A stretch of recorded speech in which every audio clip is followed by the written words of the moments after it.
What is up, everyone? Welcome in. Happy Wednesday. Happy Thanksgiving Eve. I know Thanksgiving's a weird holiday for a lot of people, but we're going to enjoy some football tomorrow, some football and some good food, hopefully. We're going to hang out here for a little bit. We're not going to it's not a normal week, so I can't have a normal week of content for you guys. So we're going to hang out for a little bit. I'm going to read the player news from Wednesday's practice reports and hopefully get you guys all caught up. And if you guys do have questions, please get them into the comments. I will answer them in just a little bit.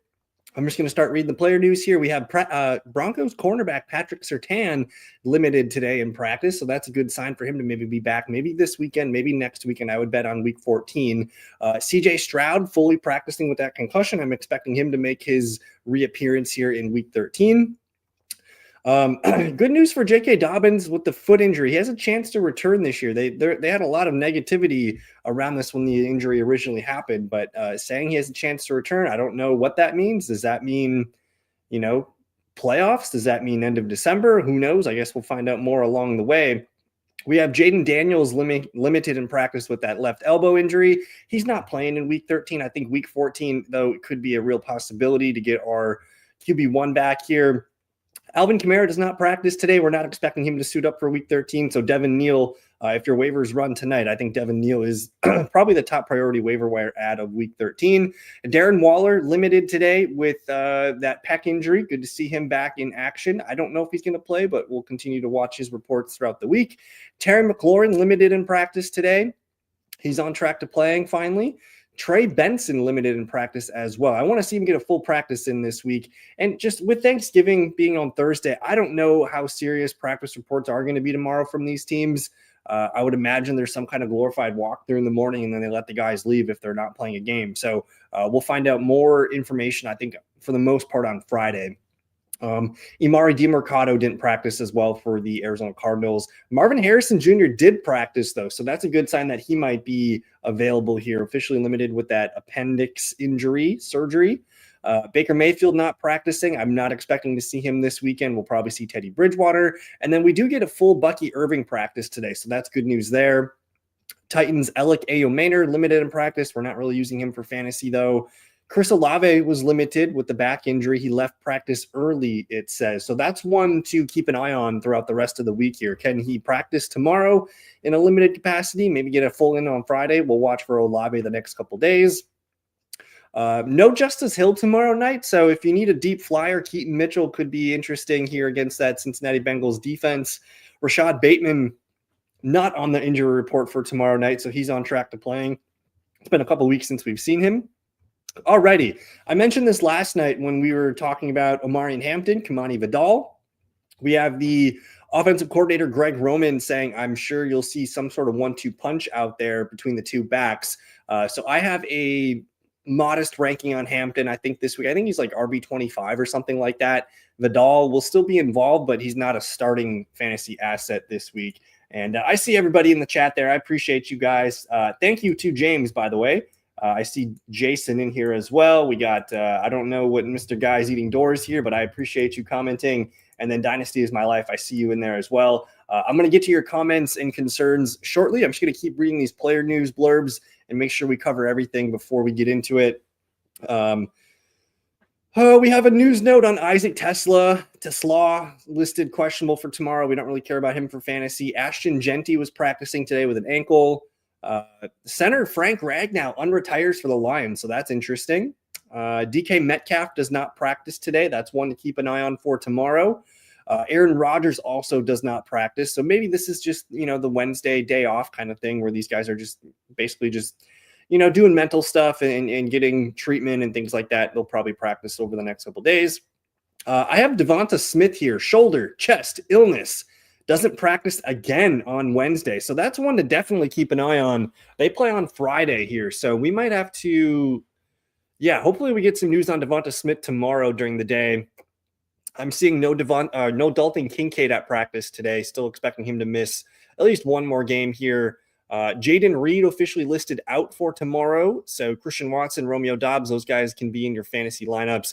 And then Josh Jacobs not on the injury report. So I'm playing Jacobs where I have him. Matthew Golden is listed as questionable. We'll see if he can play in this one. JJ McCarthy was limited today. So that's something to keep an eye on in case he's able to clear the protocol. But I'm thinking it's going to be Max Brosmer starting his first career game. Full practice for Jackson Dart. He's on his way to coming back. Let me see what else we got. Drake London's doubtful for week 13. I just updated my rankings today, and I had him as the top 10 receiver. If he's not playing, you're going to probably try and find a way to get Darnell Mooney and Kyle Pitts in your lineups. So that's a big one. Drake London doubtful for week 13, I'm seeing. But that should do it for practice news. Let's happy Thanksgiving, everybody. I appreciate y'all hanging out with me on this Wednesday evening. It's not my normal time. I will be on the road here. I'm actually traveling back home tonight. We got some strong wind gusts and a little bit of snow drifts, but we'll be okay. But yeah, happy Thanksgiving, everybody. I hope you guys all have a lovely Thursday with family and friends tomorrow. Dynasty is my life. Half PPR, 0.5 tight end premium, must win week. We're starting 3, and we have to pick one tight end. Warren versus Houston, Gadsden versus the Chargers, Wandale versus New England, Pittman versus Houston, QJ versus Las Vegas, and Franklin. That is, a must win, man. That's going to be tough. I don't love the matchup for Tyler Warren. I think you could actually play Oronde Gadsden here if you're feeling better about it. The Raiders defense does not scare me. It's a good matchup for Gadsden. But I'm probably going to have Tyler Warren ranked just a little bit ahead. I want to see just how bad the Texans are against tight end. I think they're pretty dang good, though. But Warren's kind of one of those guys that I think can overcome a bad matchup just based on how the Colts scheme him up. And I'm seeing Houston here as the 6th best team against tight ends. They allow about 10 points per game to the tight end position. The Raiders, though, are pretty good, too. The Raiders are actually stronger. So matchup be damned. I think you're going to go with Tyler Warren here as one of the tight ends. And then the other 2 guys, I think we got to stick with Wan'Dale Robinson right now. He's as hot as they come. And he's a good receiver. He's so underrated. I like Wan'Dale quite a bit. So I'm going to go Warren and Wan'Dale. And then for this final piece here, it comes down to, do we want to take a safe play with Michael Pittman Jr., who I know it's a tough matchup against the Houston Texans, which are the 3rd best team against wide receiver points. I still think Pittman's going to be involved, but then you're putting 2 eggs in the Colts basket, which could be frustrating. I think I go Franklin here. The Commanders, the 30th worst team against the opponent wide receivers. I think if I'm ranking these guys, I think I'm going to go Warren, Wan'Dale, and Franklin. I could be convinced to go Pittman, though, but let me know what you think here. And I eat doors. Hopefully you eat something other than doors tomorrow, Mr. Starbeam. And good evening to James. I appreciate y'all hanging out with me and subscribing. Alex, good evening. Week 13 team. Let's see what we got. Drake May, Travion Henderson, RJ Harvey. We got a lot of rookie running backs here. So I think Henderson's a strong RB2 this week. Harvey, kind of a mid to low end RB2. Wan'Dale, JSN, solid receivers there. McBride, can't complain. And then Jefferson in the flex. We're benching Judkins, Woody, Bucky, Amika, Loveland, Pierce. Good team. Very, very good team. 9-3. I'm not sure if we're, trying to get number 1 seed here. I think for me, man, I kind of want to find a way to get Judkins in my lineup just because he is the engine of that offense. And right now, Justin Jefferson just does not, that whole Vikings offense just does not do it for me. So I'm thinking I'm probably going to pull Justin Jefferson from this lineup and play Quinshon Judkins.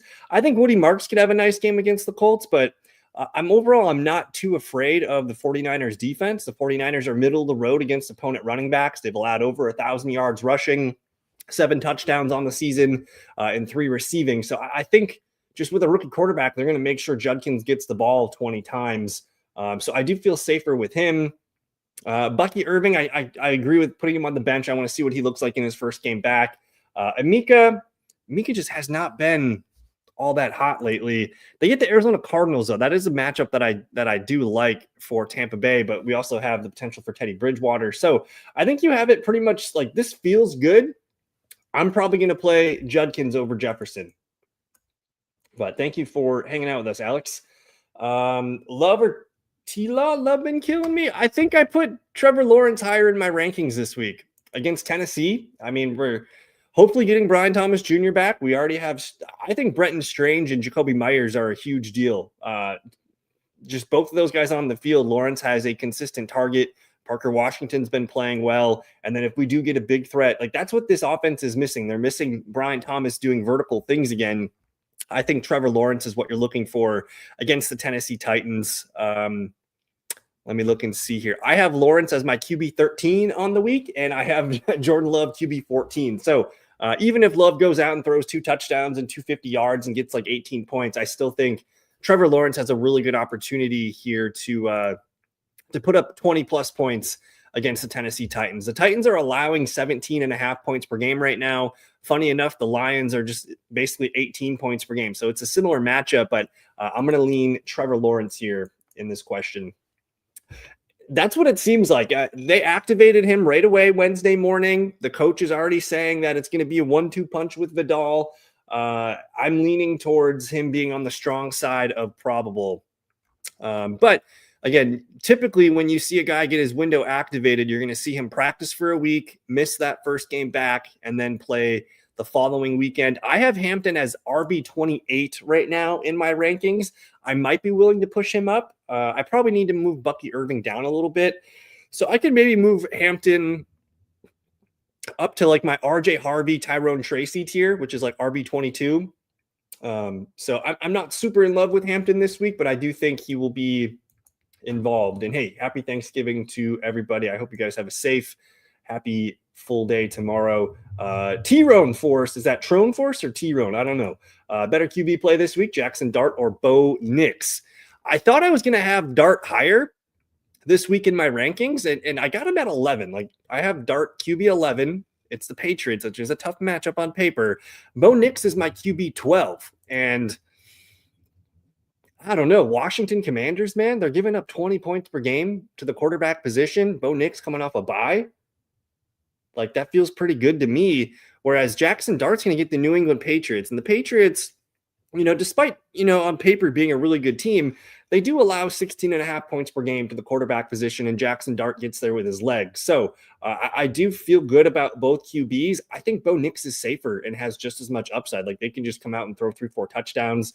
I like what Pat Bryant's doing. Marvin Mims is healthy. And then we obviously like Sutton, Franklin, and a little bit of Evan Ingram. So I'm going to lean Bo Nix, man. I might have to move Nix up a little bit higher in my ranks. Charbonnet, Dortch, BTJ, Monangai, Pierce, half PPR. If Brian Thomas Jr. is out there, I'm going to go with BTJ here. It sounds like Marvin Harrison, he did practice today, so he's on track to playing. If Marvin is not playing, I might be open to Greg Dortch, but they were just being safe. Gave him an extra week off here to get practicing. I still like Alec Pierce, but again, it's a tough matchup against the Texans.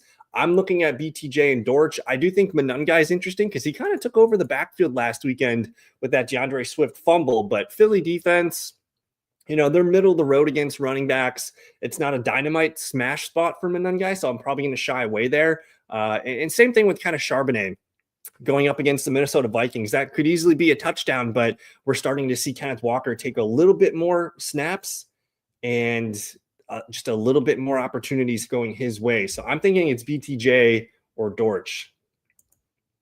They should pick the big stink. I'm not quite sure what we're talking about here, Plubis.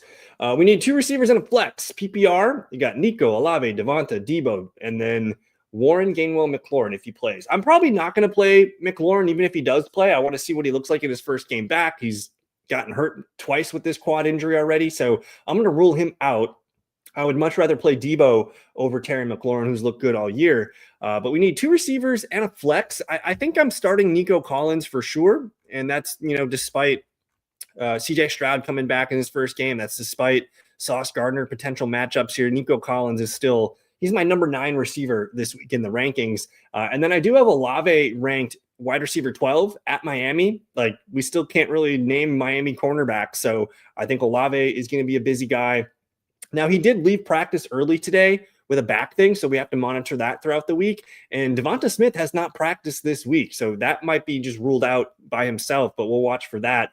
If I'm ranked, assuming Olave, Devonta, Debo, those guys all play, between those four receivers, I would play Nico and Olave, but you might have to just wait and play Debo because I don't know if Olave and Devonta are going to be safe. But I'll rank them again for you: Nico, Olave, Devonta, Debo, McLaurin would be my receiver rankings, and then the one flex: Warren, Gainwell, McLaurin. Man, Kenneth Gainwell's just been catching so many passes lately, and the Pittsburgh Steelers. They get Buffalo. Buffalo's really bad against running back. So I'm going to go Nico, Olave, and Jaylen Warren as the three options here. Already, I think, and the good news here, Dynasty, is like you have good options here. So I'm not going to lose sleep if we get one of these questions wrong, because I think you've probably experienced it all season. Like, these are not easy to get right every week. I do like Gadsden coming back from a bye, looking fresh. I think Wandale's a must start. And then again, Tyler Warren, like, he's just been so steady all season here in a big game against a division opponent. I would expect him to be good. But if you want to play both tight ends, man, let's play both tight ends. That's cool too. Alrighty, are we trading Swift and Daniel Jones for Bucky and BTJ? Well, thank you for the question.